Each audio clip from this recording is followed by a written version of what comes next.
Hello, and welcome to our course, Integrating Access Doors for Function and Design. The course you are attending today is sponsored by Babcock Davis, which is a leading provider and manufacturer of specialty building products. We'd like to thank AIA for approving this course and Ron Blank and Associates for hosting. There's a lot of information that we will be covering today. If at the end of this course you need additional information, please contact Ron Blank and Associates or contact Babcock Davis at 888-412-3726, or you can find more info at Babcock Davis's website, babcockdavis.com. The course you are about to take will provide you with one learning unit for health, safety, and welfare from the AIA, the American Institute of Architects. Today's course is presented by Babcock Davis, who believes in their tagline, "Great products, better partners."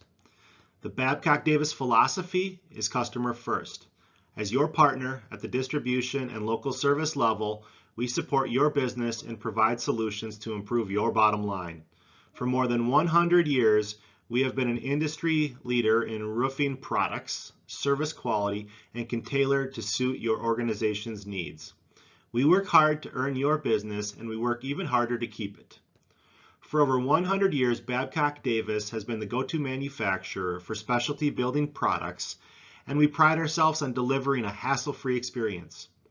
The Babcock Davis website offers all product information typically required without any of the hassle of registration, and it's open for your use at any time. You will find product shop drawings, CAD and Revit drawings, data sheets, 3-part specs, lead information, along with installation and warranty documents.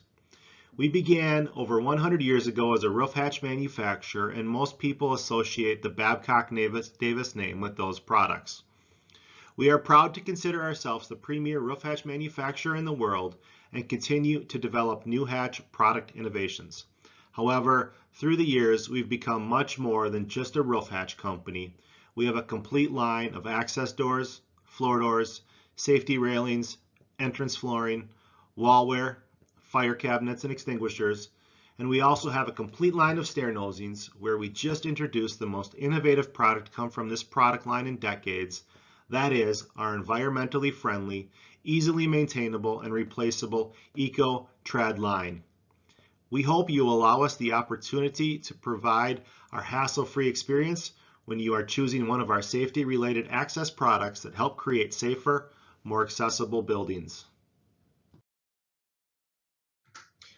I'd also like to let you know that Babcock Davis is proud to be affiliate members of the Health Product Declaration Collaboration and the U.S. Green Building Council, and we offer HPDs on our products whenever possible.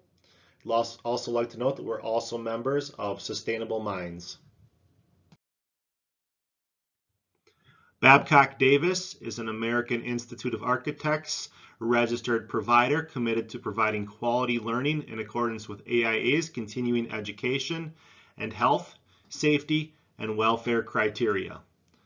A consultant can present a 1-hour course for your firm or organization and provide architects, specifiers, and designers one AIA learning unit and/or 1 hour of HSW. We have several CEU courses in accordance with the AIA credit credentials that can be earned in 3 ways. Number 1, via a live webinar, both private or public. On demand through Ron Blank, which can be accessed by visiting our website and are available for viewing whenever it's convenient for you. And lastly, in person as it's available and requested. Additional courses offered by Babcock Davis would be our course Safety with Rooftop Accessories, which is a roof hatch, smoke vent, and railing course. And then Green Roofing, blending built environments with nature to maximize rooftop productivity. Finally, we're proud to partner with Specification Tools and Services, such as BSD SpecLink, MasterSpec, and BIMsmith, which can be accessed through our website or directly through their platforms. Ron Blank hosts our narrated on-demand CEU courses, and we are also members of AIA, SCIP, and our local Minneapolis CSI chapter. Now let's begin the program, integrating access doors for function and design. Babcock Davis presents an American Institute of Architects AIA Continuing Education Services program. Credits earned upon completion of this course will be reported to AIA CES for AIA members. Certificates of completion for both AIA members and non-AIA members are available upon request. Completion certificates are distributed by email, and they will be available in about 10 days from the time you took the course. This 1-hour course explores commercial wall and ceiling access doors, their purposes, locations, and applications.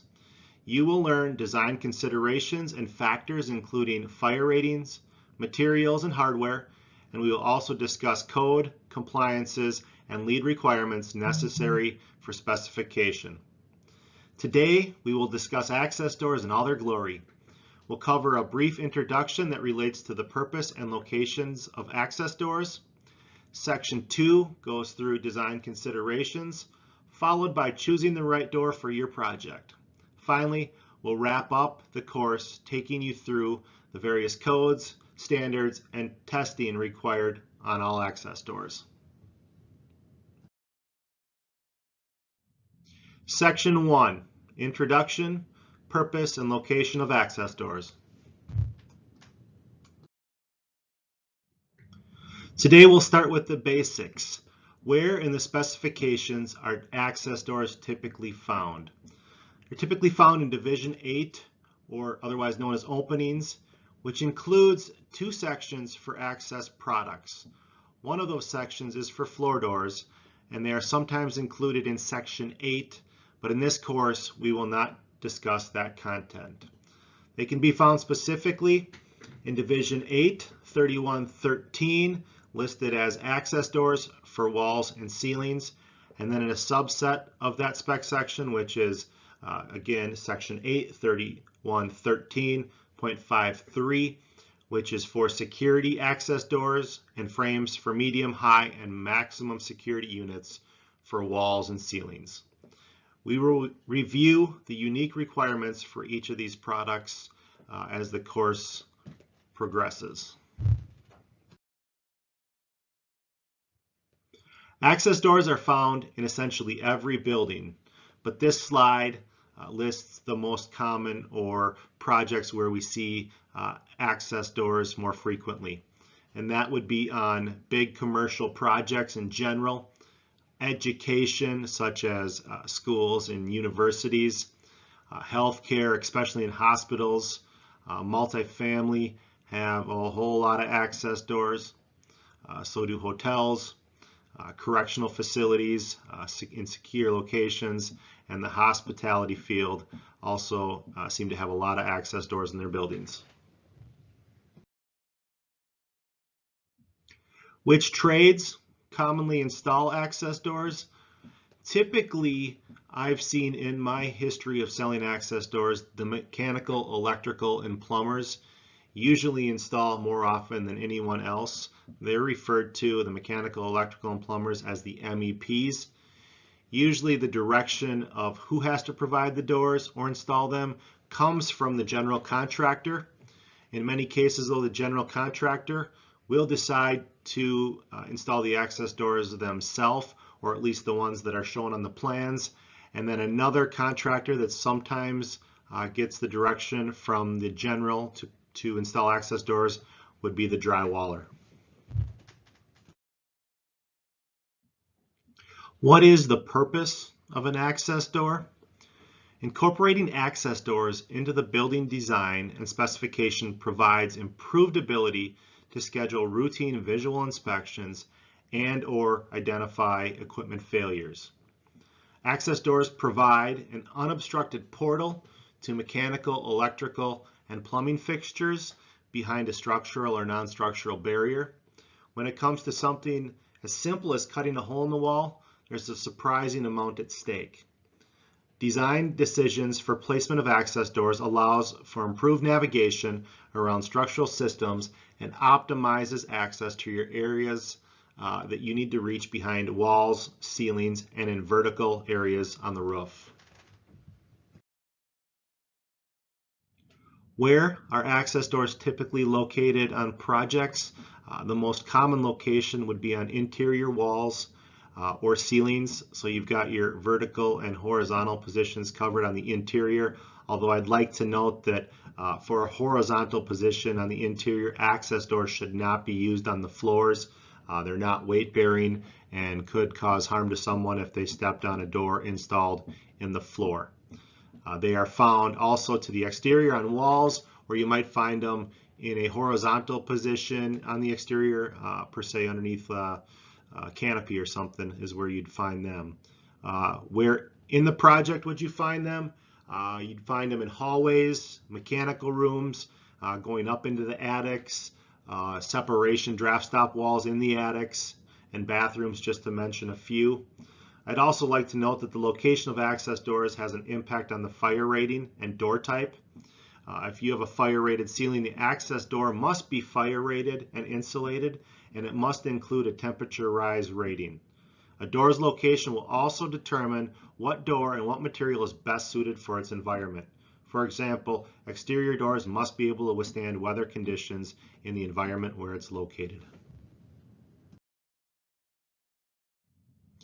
When access doors show up on the exterior, these are your most common locations. You'll quite frequently see an exterior door, which is a rated door, up on a parapet wall, or in the gables or dormers, or up on a mansard roof. And as mentioned on the last slide, you might see a horizontal access door in the canopies or soffits of a project that are to the exterior. When working on a project with access doors, there's many architect resources that you can find. For instance, you're going to want to look for 3-part specifications, CAD details, and Revit files if you want to put the product in your project, shop drawings, installation and operation and maintenance guidelines, HPDs for LEED v4 requirements, warranty information, and I'd like to mention in many cases all this information can be found on a trusted manufacturer's website.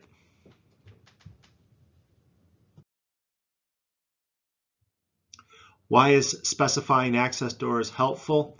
I'd like to rephrase this as to why is specifying access doors critical? You're cutting a hole in the wall of your beautiful building. You want to make sure to provide a door that's aesthetically pleasing, and in fact, you want to make it completely disappear if possible. That is the purpose of an access door, if you can accomplish it, is to make it go away. Secondly, it allows contractors to meet the designer's intent. And then lastly, it develops an access door plan for the MEPs and other access doors installers to follow. In summary of Section 1, which is an introduction to access doors, their purpose and location, access doors are found in Section 8, which is called openings. They are usually installed by the MEPs, which you learned as the mechanical, electrical, and plumber, as well as the general contractors or drywallers. Access doors provide an unobstructed portal to fixtures behind barriers that you wouldn't normally have access to. They can be found in vertical and horizontal applications on the interior, not the floor, but ceilings and walls. And they can also be found on the exterior walls and in horizontal exterior ceiling applications. There's many resources you can find to assist you with your design, and specifying access doors early in the process helps you to meet your design intent. Section 2, design considerations for access doors, the factors and materials that come into play.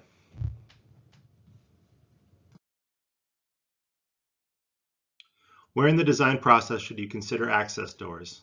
Ideally, as a designer, you should consider access doors in the planning stage.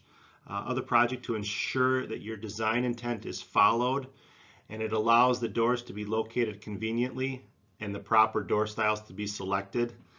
Selecting doors during the design process also allows custom options to be made, ensuring that the design professional has the room necessary to service the systems as well as to have the desired look. If you leave it to the MEPs at the end of the process, which sometimes happens, you'll have many people making decisions that don't meet your intent, and it becomes a very mixed design. It is recommended to contact the manufacturer and their representatives to ensure selection of the proper door type for the type of wall, ceiling, or exterior that you're putting doors into.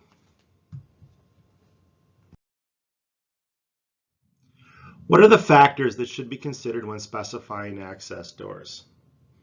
First off, what is the application and what are you providing access to? Are you trying to access mechanical or plumbing equipment?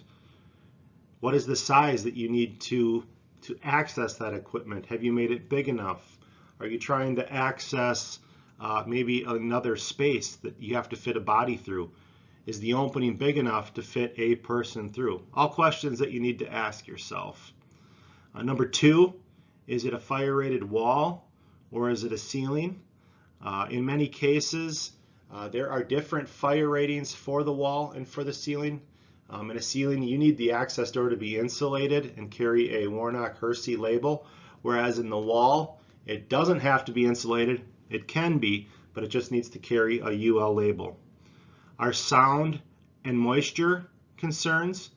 If so, you're going to want to find a door that's acoustically rated or at least have some acoustical properties.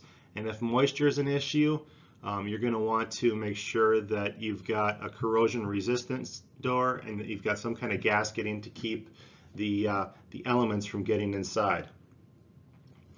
Is security required? If so, are locks required?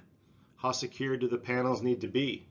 What type of lock do you want to put on that door? Do you want to put a mortise lock on there, or does the degree of security require even a bigger lock like a detention deadbolt? And then how thick is the material? What are you trying to house? Do you need a 12 gauge door instead of your typical 16 gauge door, or do you have to go all the way up to a 7 gauge door? Is it the door on the exterior or the interior? Again, completely different factors when you're dealing with interior next to exterior. What is the wall made of where this material is going into? Different wall materials will make a difference in door selection. You know, a lot of applications, maybe a typical steel door will look just fine, but in other applications, when you're going over drywall and you want it to blend into the door, you might want to do some things to that door to make it blend better. And then lastly, you've got frame, door hinges, and flange options. So for instance, the frame depth, you have to look into that. Is the frame going to interfere with what's behind the door? Do you care about the hinges if they're hidden or exposed? And then the same with the flanges. You know, is a standard picture frame where you see that door frame or flange, is that okay? Or do you need to somehow hide that flange to make that door, again, disappear more? When designing a door for a location, the first thing to consider is whether the door is fire rated or not. There are some significant differences between non-fire rated and fire rated doors, but generally from the outside, the doors look the same. We'll go over these differences real quick. So when it comes to a non-rated door or your general purpose door, which is the most common door in the market, some of the things that stand out would be the thickness of the door. A non-rated door typically is only about a ½ an inch thick, or it only goes a ½ an inch deep into your wall, whereas a fire rated door is going to have a frame that's at least 2 inches thick. So you really have to ask yourself, do I have enough room to put this access door in the wall where it doesn't bump into or run into some plumbing or whatnot? Non-rated door is a manual closing. You close it with a screwdriver cam latch or possibly a keyed lock. Whereas a fire rated door, to maintain a fire rating, it has to be self-closing. Thus, there's a spring on it, and it closes itself. Non-rated door is uncertified. There's really no testing done on non-fire rated doors, but on a fire rated door, it has to be a door that's certified by Warnock Hersey or UL. And then lastly, a non-rated door has, as a standard, just a simple pin hinge, and a fire rated door has a continuous hinge to the outside. You have to ask yourself, is that the look you're going for? If not, there are other hinges that can be had, but for just general purposes, those are some of the main differences. Next, we'll talk about access doors in the ceiling. Ceilings present several factors for consideration. The biggest factor in the ceiling is the size and the weight of the access door. I want you to picture yourself on a ladder trying to open a large door secured to the frame with a series of screwdriver cam latches, which basically have a piece of wire in the back to hold the door shut. What happens when you release that last cam, or if it breaks because the door is so big?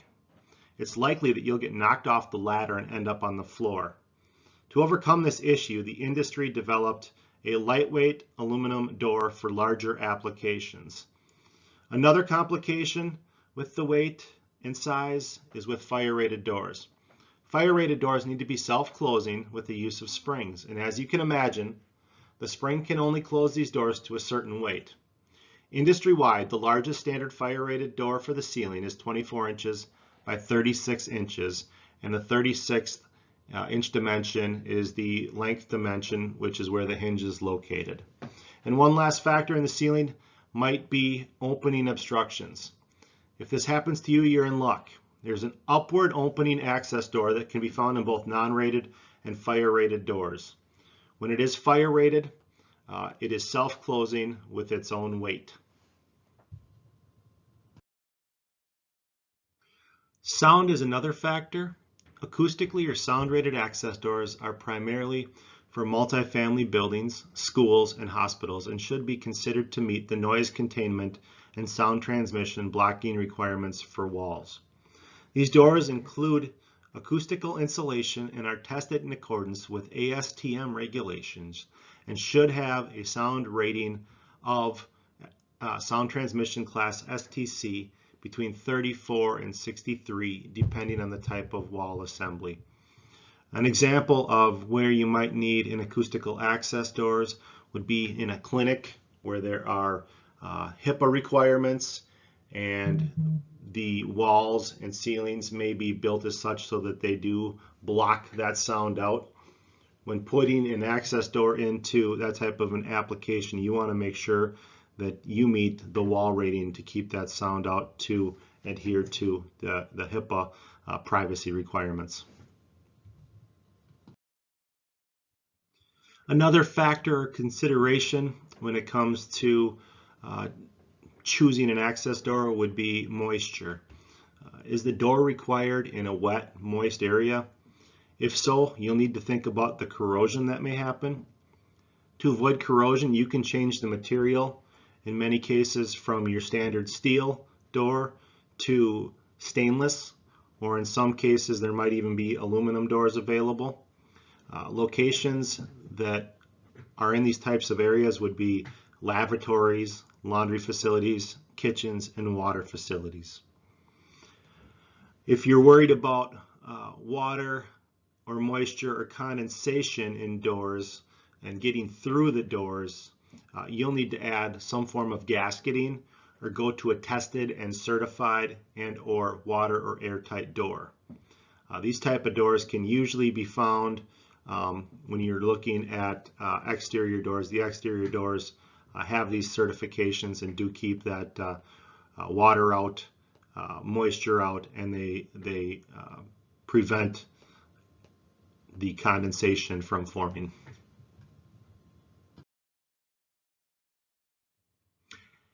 A big factor when selecting access doors is security. Does this access door, does this location require additional security? Security requirements of buildings and rooms will often dictate the type of access door and the options required.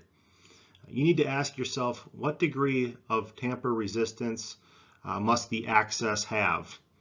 Depending on the security required, there are higher gauges of materials that are available. So we haven't talked about this yet, but your standard access door is a 16 gauge door.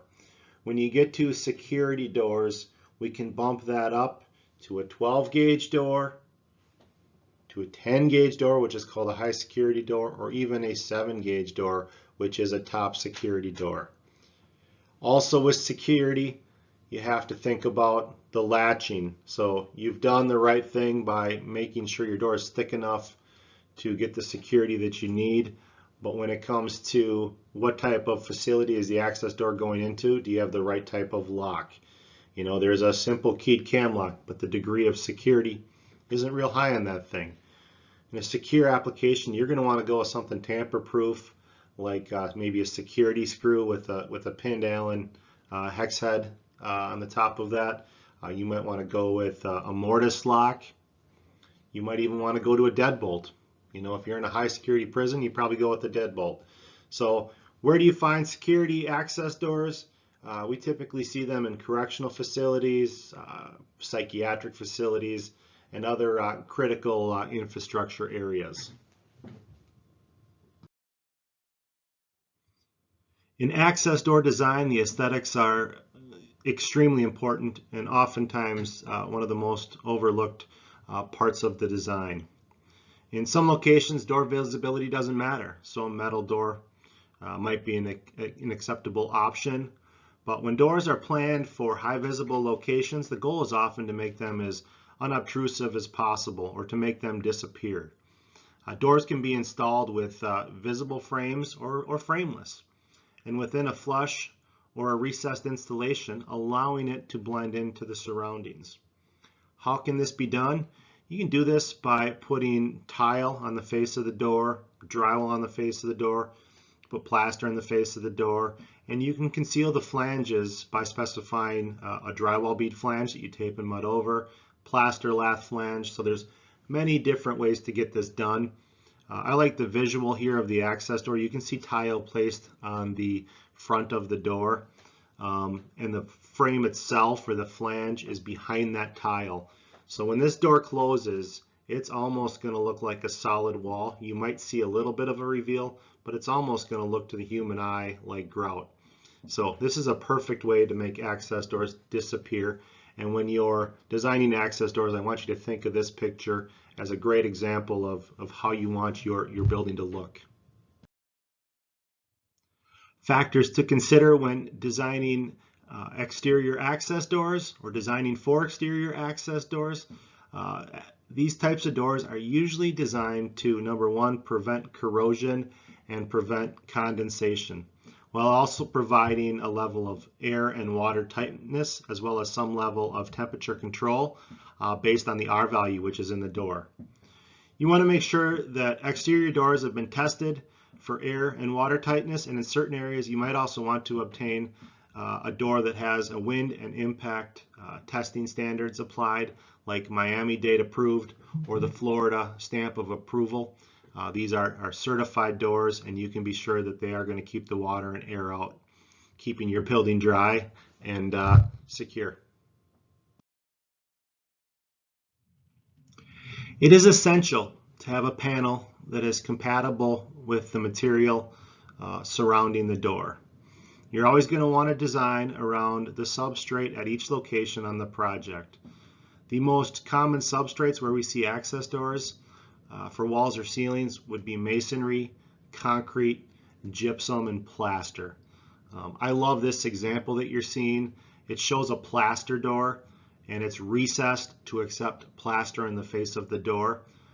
It's a great example of how you can hide the door in a situation, seeing no more than the reveal where the door is itself and a little hole where the latch is to unlatch the door.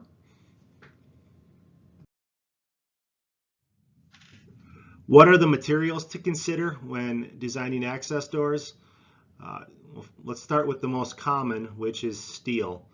Steel is used in the majority of access doors that are purchased. They're typically coated with an enamel or possibly a powder coat finish. That powder coat finish can be used as both a primer, can be painted over, or it can be used as a finish coat. If you wanted to go with a step up from that, from the steel, you'd go with a galvanized aluminum, which would also have an enamel over the top or a powder coat finish.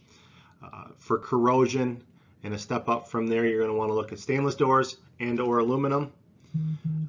Another option that's out there is a gypsum door. Gypsum reinforced fiberglass, which goes into your typical gypsum ceiling and or wall and virtually disappears because of the material it is. All you see is a real simple reveal on that door. We'll go over that one a little bit later. And then plastic doors would be your last option. They're an inexpensive option. Sizes are limited, and we see these more in residential areas, and a door like this can be bought from a store like Home Depot.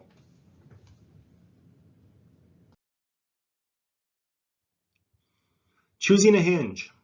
Some doors are designed as such that you won't have options, but most doors have hinge options for you to choose from. Standard hinge options include on your standard general purpose door some concealed options, which would be your typical pin hinge, and a continuous piano hinge, which is to the back side of the door so you don't see that hinge. So both of those concealed types, you really don't see the hinge on the front side of the door at all. Whereas there is exposed hinges in the market. Some of them are there for a purpose and can't be changed up, but most of them can. What you see here on the right hand side is an exposed continuous piano hinge. If you don't like that look, like I said, there's probably ways around that. Another exposed type of hinge is what's called a butt hinge. A butt hinge is going to be used on a high security type access door where function is the purpose, not looks. Doesn't look great, aesthetics aren't an issue, but it gets the job done, and those are on security doors. And then there are a couple other types of hinges. One type of hinge would be called a rod hinge, which you see on fire rated doors, which go through the door from frame to frame, and the door swings on that hinge.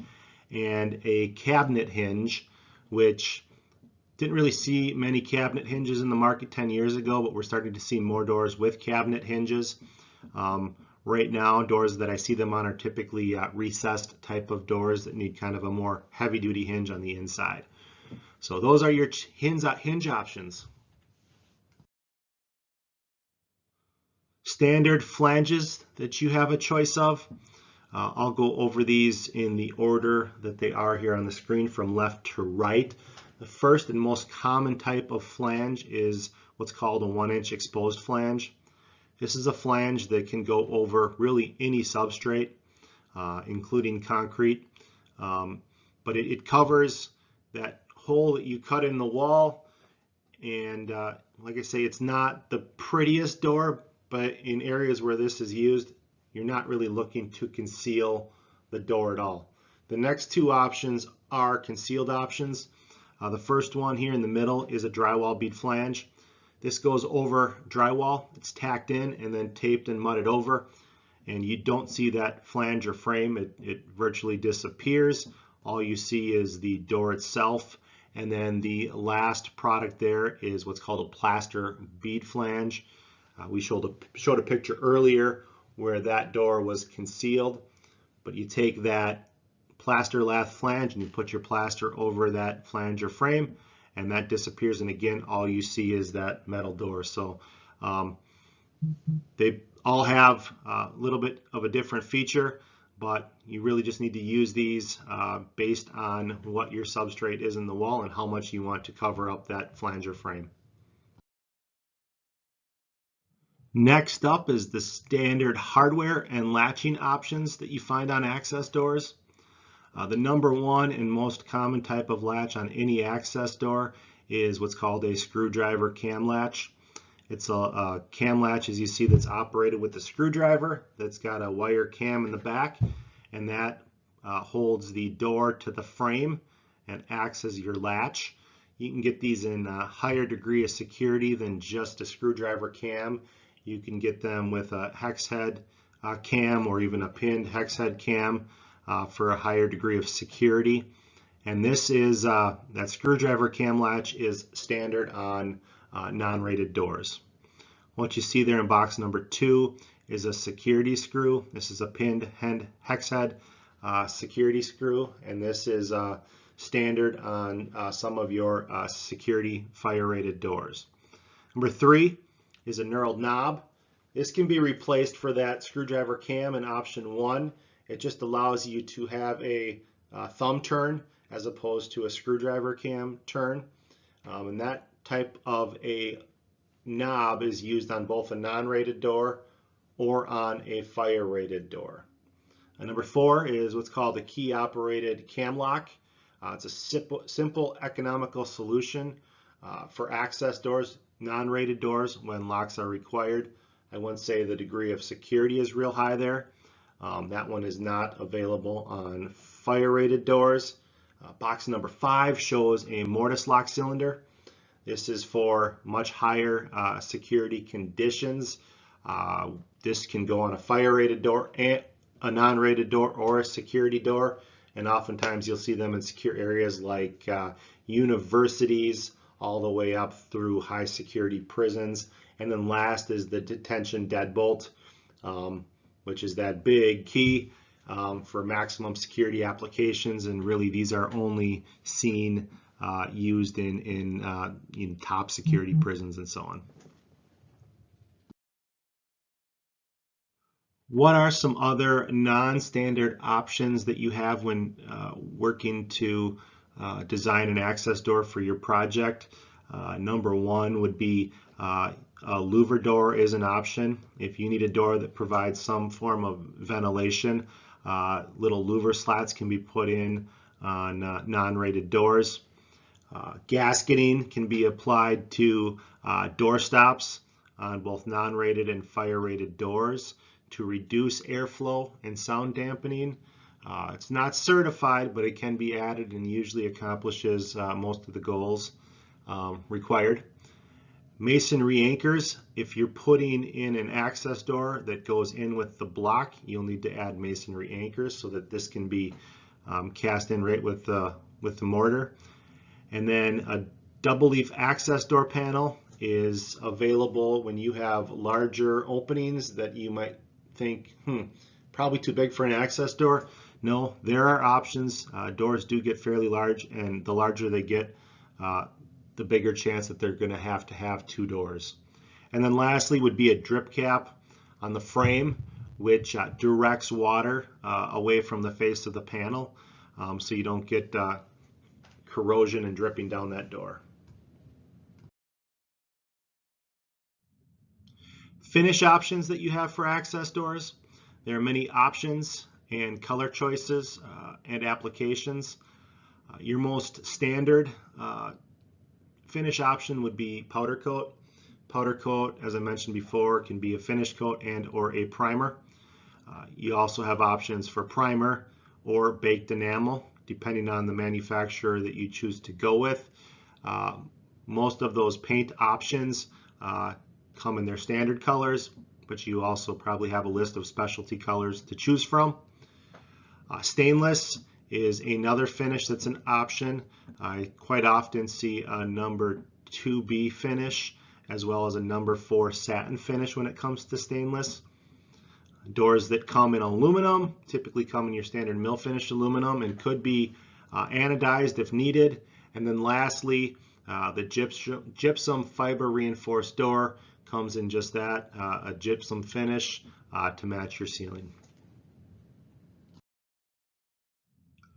Make sure to consider access door performance when specifying to determine the best option for your project. First thing that you're going to want to take note of is the gauge material for the access door. Have you chosen the right one? Again, is it a standard door for a typical normal application? If so, 16 gauge door is probably fine, but if it's for a more secure application, you're going to want to think about 12 gauge doors, 10 gauge doors, and or 7 gauge doors. Second consideration here is, are you putting a door on the exterior? If so, does it need to be certified? And then if it does need to be certified, how much of a certification does it need? For instance, if you're down in Florida, you're going to need a higher tested door than in most areas. Is the door fire rated? If it is, you got to make sure to specify a fire rated door. But then what type of rating are you looking for? Is it your typical 2-hour fire rated application for a wall, or 3-hour for a ceiling, or do you need something special like a 4-hour door? Locking mechanisms, there's many options which we just went through. You need to choose the right one for the application to make sure that your job is secure. And then gasketing limits smoke and air infiltration. If you have those issues that you're trying to take care of, make sure to specify some gasketing. In summary of the design considerations for access doors that we just went over, specification should be completed early in the design process. This ensures the architect has the room necessary to service the systems, as well as to have the desired look. There are 6 considerations to follow when planning for access door. Those considerations are location, the desired aesthetics, size, shape, material, and function. The difference between non and fire rated wall assemblies. You need to understand the differences between them and make sure that you've got the correct rating for the type of wall that your access door is going into. Weight is a factor when it comes to ceiling sizes. You want to keep that in mind. Sound, moisture, security, and exterior applications are all considerations that require tested units and rated options. There are many materials and hinges and flanges to choose from. You want to make sure to choose the right one. Again, what kind of substrate is your access door going into? Does your access door meet what's going to be required for that application? And then you're going to want to make sure to select the right hardware, latches, and accessories, and make sure that the type of door you're getting meets the performance and durability that you are looking to receive. Section 3, door selection, which will go into helping you to choose the right panel for your situation. Let's start off our door selection section by talking about the most common access door in the industry, which is what I've been referring to today as the general purpose access door. It's a door with 16 gauge frame and door. It's the most basic access door in the industry. It's a door that does not have a fire rating. It's a very cost-effective solution. They're stocked everywhere around the country. It's very easy to install. It covers any consistencies that you might have in the hole in the wall that you cut. It's versatile, and it's used in locations where aesthetics is usually not a major concern. One thing to note here is the rough opening of this door. So if you are specifying an access door to be 24 inches by 24 inches, I need you to keep in mind that the rough opening for that door would be 24 inches and a quarter by 24 inches and a quarter. Another note on this access door, some of the doors in the industry, the way they're built are removable, so on a hinge, but there's a pin that can be released and the doors come off and can be put on the other side of the frame, right side, left side, top side, however you want it. So just a very, very, very versatile door. The second door that I'm going to talk about here is what I'm going to call a drywall access door. This is a type of a door, and there's a couple different options out there when you are looking for a door like this. But the main thing in common here with this type of door is that drywall can come installed on the face of the door. These are for high-end areas where aesthetics are vital. The door and the frame are concealed by the drywall, and when the door is finished, All you see is that small reveal, and then you're able to paint over that drywall door, and it looks just exactly to the sheen and the finish of your drywall.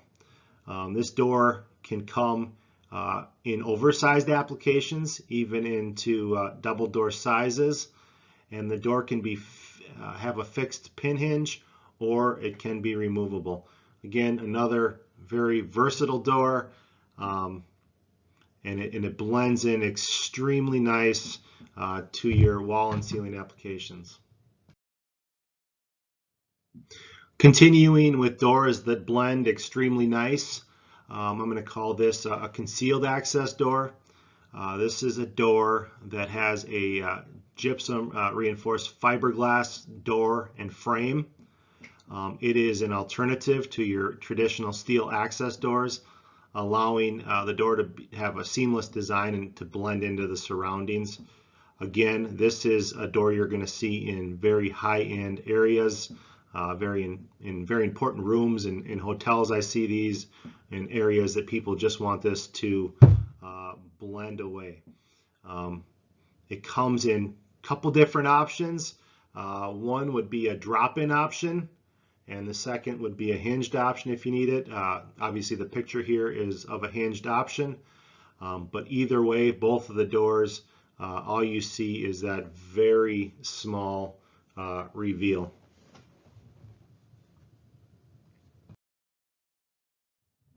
Insulated fire-rated access doors.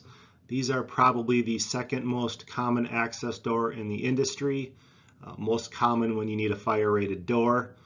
They allow access to areas behind fire-rated walls and ceilings with the temperature rise requirements.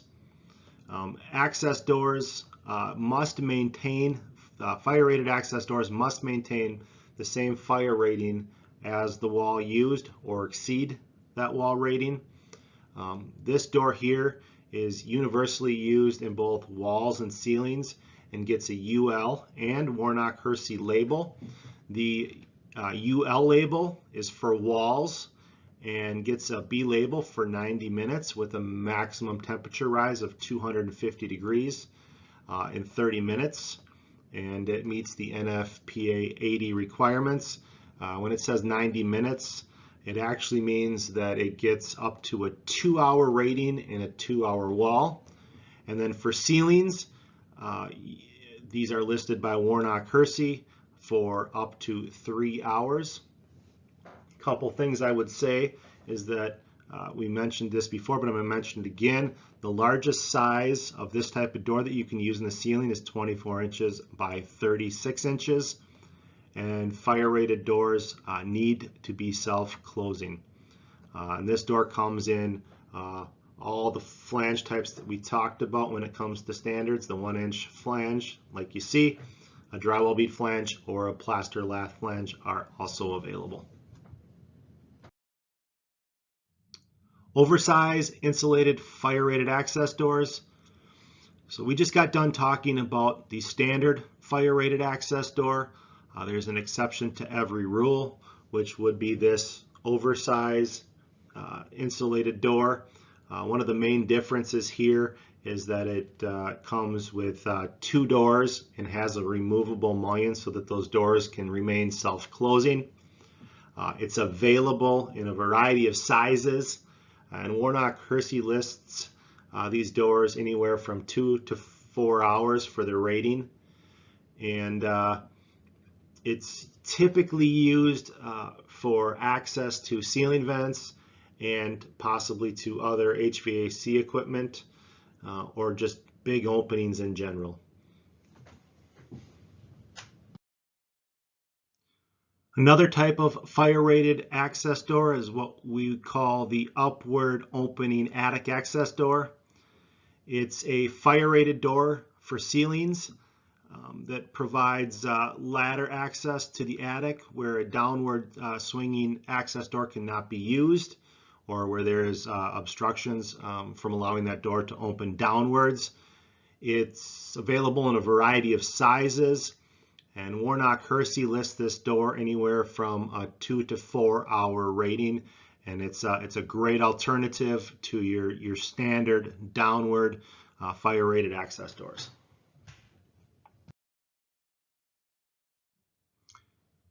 Next up is the uninsulated fire-rated access door.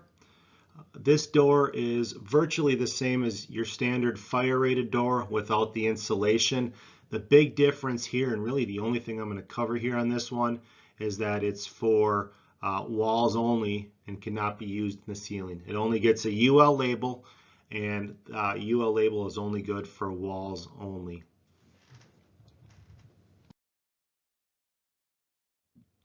Not a real common door, but one that's worthy of talking about. This is the tile-ready fire-rated access door for walls only. This door does not get a rating for the ceiling. It only comes with the UL label. It is a self-closing door. It is uninsulated, and it's commonly used in pool and bathroom locations where access to plumbing equipment is needed. And as you can see with this door, the benefits here are that it's fire rated. You can put tile on the front of it, and it hides very well.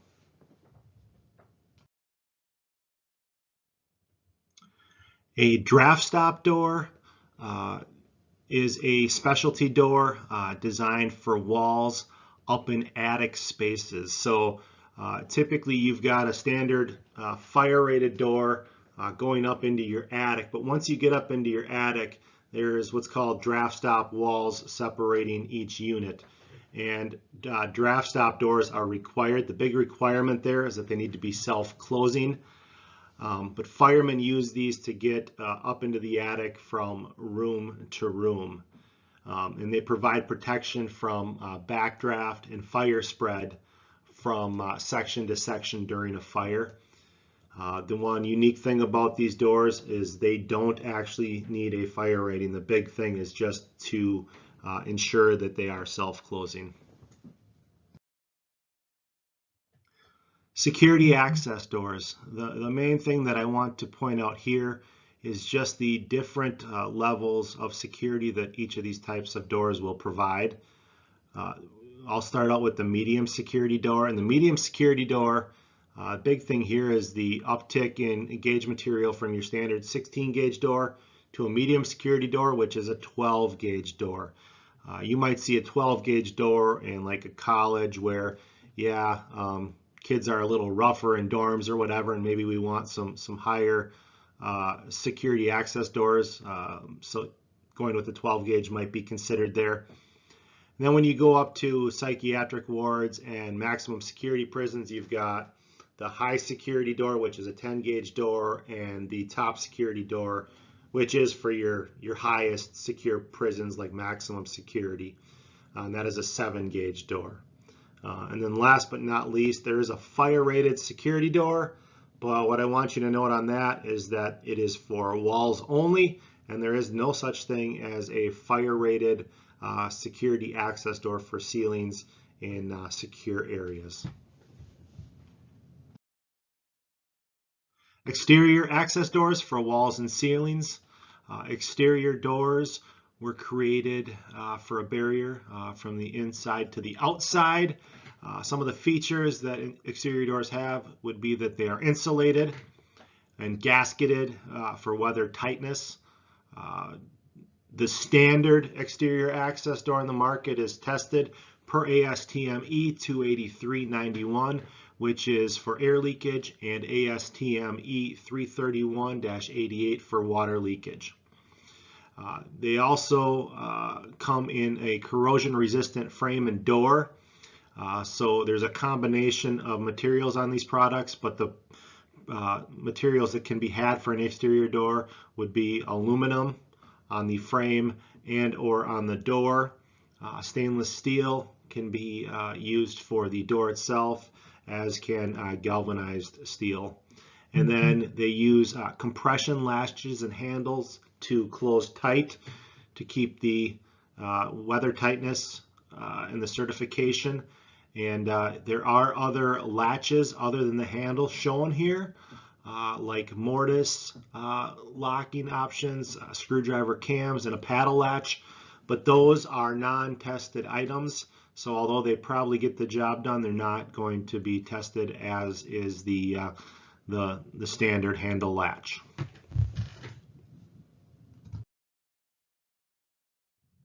A second exterior door has been developed. This one is rated higher than the first. It's an exterior door that is wind rated. It is an exterior door that is non-rated for walls and ceilings in high velocity wind zones. It's used in areas where water and air penetration is an issue, like coastal zones and hurricane prone zones. And this door gets the Florida stamp of approval, so it has been certified, tested, and approved. Lastly, we'll talk about plastic access doors for walls and ceilings. The commercial industry doesn't use these doors too frequently. They're more or less used in the residential market by plumbers and mechanicals.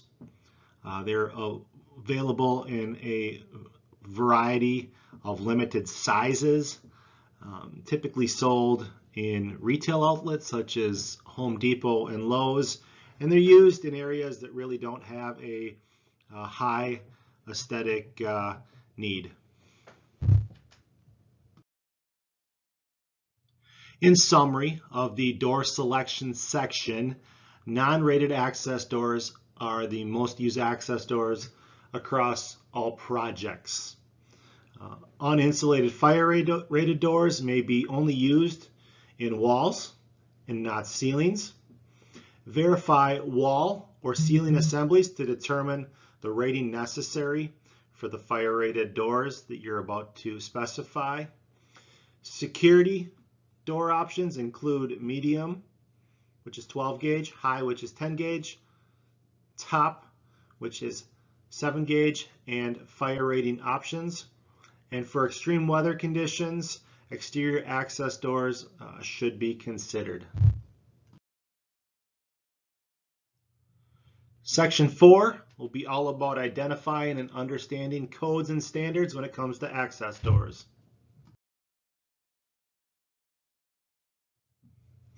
We will examine the IBC codes first. The IBC is the International Building Code. IBC codes reference fire resistance and weight for wall and ceiling access panels and can be found in section 711.3, 3.1, 3.2, and in section 712.1.13. And IBC code also references the ASTM E119 standards for fire resistance. The NFPA also has something to say about access doors. The NFPA is the National Fire Protection Association, and their codes that have to do with access doors would be NFP 80, which is the standard for fire doors and other opening protectives. Access panels and fire-resistant walls, ceilings, and assemblies are called access doors. And then in section 16.1.1 through 16.1.2.5, codes further divides access doors into two categories that are horizontal and vertical. One core feature of all fire-rated access panels is that they're designed and tested to withstand exposure to fire and heat, because an open hole in a wall would allow fire to quickly move from one area to the next, not to mention let heat and smoke escape, delaying smoke detector or fire sprinkler activation. Such doors must be self-closing and self-latching.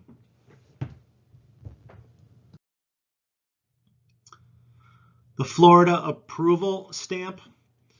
Florida approved is the gold standard in certification because of the regulations and guidelines regarding hurricane protection. Many other states reference the requirements set in Florida building codes.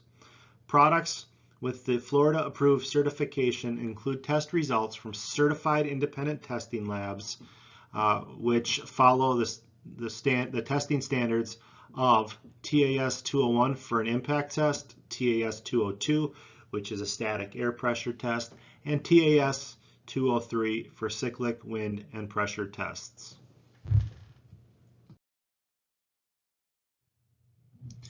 ASTM International sets the standard for fire safety and exterior doors.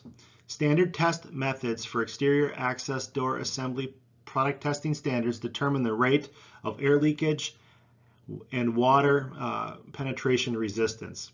The ASTM codes that apply to access doors are ASTM E283 and E283M for air leakage, ASTM E331 for water penetration, and ASTM E119 for fire resistance.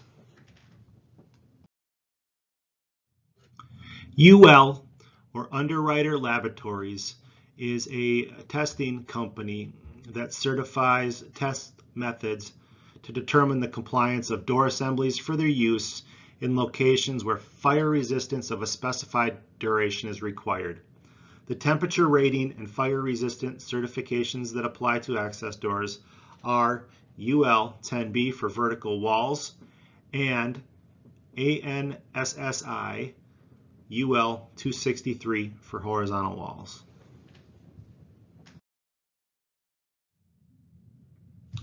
And lastly is Intertek Warnock Hersey. Intertek Warnock Hersey is another laboratory that tests to a variety of national and international standards. For access doors, they test the wall and ceiling access doors and frame assemblies for horizontal and vertical installation, tested to an NFPA 80 standards regarding time, temperature, and product size. Before we go, access doors can contribute directly to a project's ability to achieve LEED and HPD certification. Access doors typically contain between 25 to 70% post-consumer recycled materials, and access doors can contribute to LEED for new construction and major renovations for both schools and for commercial interiors. In summary of the codes and standards, as a designer, you should know where to find the IBC code for access and ceiling doors, which is in section 711.3. For fire ratings, you'll need to comply with NFPA 80. You'll need to look for the Florida approval for Florida Building Code compliancy on exterior doors. ASTM is for air leakage, water penetration, and fire resistance. And the testing standards for wall and ceiling assemblies include UL 10B and UL 263. The 10B is for vertical and the 263 is for horizontal. And lastly, Intertek Warnock Hersey tests to the standard of NFPA 80 for fire ratings. In conclusion, for this access door course, you should understand the design decision process and how access doors improve operational performance, comfort for occupants, and maintenance for the welfare of the facility. You should be able to compare different levels of material and component types to specify the correct materials to improve the installation process. You should describe the various applications and locations for access doors for a diversified range of project styles. And lastly, you should be able to describe applicable codes, standards, and compliances for access doors.